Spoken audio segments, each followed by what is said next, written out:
পৃথিবীর বাইরের মহাকর্ষীয় শক্তি, বিশেষ করে চাঁদের এবং সূর্যের প্রভাবে সমুদ্র পৃষ্ঠের জল নিয়মিত বিরতিতে ফুলে ওঠাকে জোয়ার ও নেমে যাওয়ার ঘটনাকে ভাটা বলে। এই দুইয়ের একত্রে জোয়ার ভাটা বলা হয়।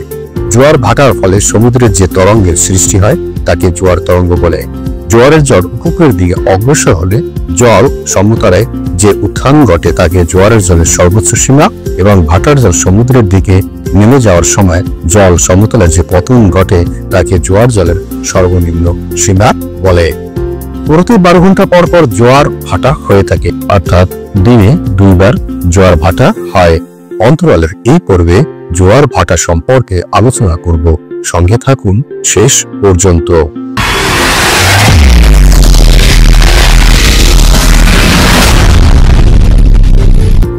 আমরা জানি পৃথিবীতে প্রধানত চাঁদের আকর্ষণ বলের কারণে জোয়ার ভাটা সৃষ্টি হয়। জোয়ার ভাটা একটি নিয়মিত প্রক্রিয়া, প্রধানত সূর্য ও চাঁদ দ্বারা পৃথিবীর উপর প্রযুক্ত মহাকর্ষ বল। পৃথিবীর উপর কার্যকরী কেন্দ্র বহির্মুখী শক্তি। পৃথিবীর যে পাশে চাঁদ থাকে সে পাশে চাঁদ দ্বারা পৃথিবী পৃষ্ঠের সমুদ্রের জল তার নিচের মাটি অপেক্ষা বেশি জোরে আকৃষ্ট হয়। এ কারণে চাঁদের দিকে অবস্থিত জল বেশি ফুলে ওঠে। একই সময় পৃথিবীর যে অংশ চাঁদের বিপরীত দিকে থাকে সেদিকে সমুদ্রের নিচের মাটি তার উপরে জল অপেক্ষা চাঁদ কর্তৃক বেশি জোরে আকৃষ্ট হয়। আবার চাঁদ থেকে জলের দূরত্ব মাটি অপেক্ষা বেশি থাকায় জলের উপর চাঁদের আকর্ষণ কম থাকে, ফলে সেখানকার জলও ফুলে ওঠে। ফলে এই একই সময় চাঁদের দিকে এবং চাঁদের বিপরীত দিকে পৃথিবীর সমুদ্র পৃষ্ঠের জলের এই ফুলে ওঠাকে জোয়ার বলে। আবার পৃথিবী ও চাঁদের ঘূর্ণনের কারণে একসময় ফুলে ওঠা জল নেমে যায়। জলের এই নেমে যাওয়াকে ভাটা বলে। পৃথিবীর যে সময়ের মধ্যে নিজ অক্ষের চারদিকে তিনি একবার আবর্তন করে, সে সময়ের মধ্যে পৃথিবীর যে কোনো অংশ একবার চাঁদের দিকে থাকে এবং একবার চাঁদের বিপরীত দিকে থাকে। এ কারণে পৃথিবীর যে কোনো স্থানে 2 বার জোয়ার এবং 2 বার ভাটা হয়। জোয়ার ভাটার জন্য সূর্যের আকর্ষণ অনেকাংশে দায়ী, তবে অনেক দূরে থাকায় সূর্যের আকর্ষণ চাঁদের আকর্ষণের থেকে কম কার্যকর। সূর্য এবং চাঁদ যখন সমসূত্রে পৃথিবীর একই দিকে বা বিপরীত দিকে অবস্থান করে তখন উভয়ের আকর্ষণে সর্বাপেক্ষা উঁচু জোয়ার হয়। জোয়ারে জল বেশি ছাপিয়ে পড়ে। অমাবস্যা ও পূর্ণিমা তিথিতে এই অবস্থার সৃষ্টি হয়। পৃথিবী, চাঁদ ও সূর্য একই সরলরেখায় অবস্থান করলে চন্দ্র ও সূর্যের মিলিত বলের প্রবল আকর্ষণে তীব্র জোয়ারের সৃষ্টি হয়। আর এরকম পরিস্থিতিকে তেজ কটাল বা ভরা কটাল বা ভরা জোয়ার বলা হয়ে থাকে।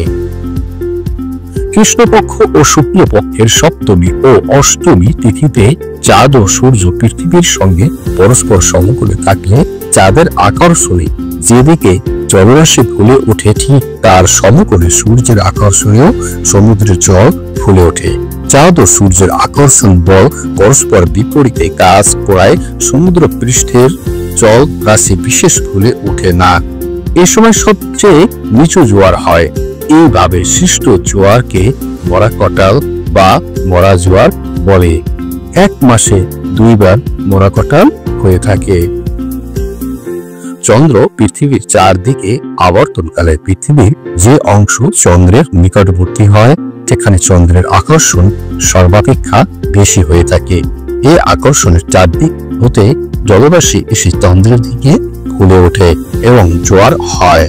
এরূপে সৃষ্ট জোয়ারকে মুখ্য জোয়ার বা প্রত্যক্ষ জোয়ার বলা হয়ে থাকে। চাঁদ পৃথিবীর যে পাশে আকর্ষণ করে তার বিপরীত দিকের জলরাশির উপর মহাকর্ষ শক্তির প্রভাব কমে যায় এবং কেন্দ্রদিক শক্তির সৃষ্টি হয়। এতে চারদিক হতে পানি ওই স্থানে এসে জোয়ারের সৃষ্টি করে।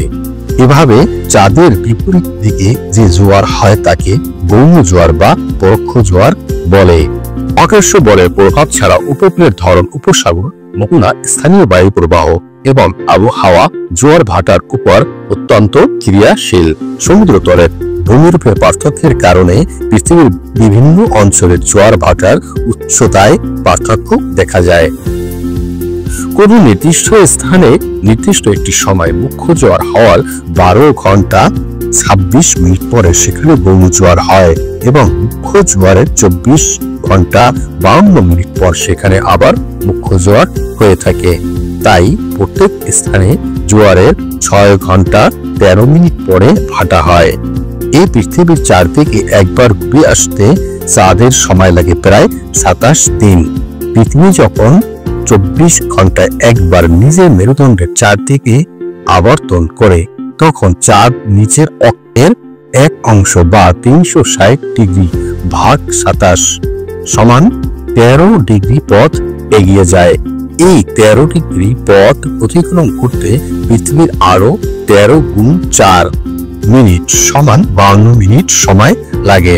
সুতরাং পৃথিবীর যে কোনো স্থান 24 ঘন্টা 52 মিনিট পরে একবার করে চাঁদের সামনে আসে।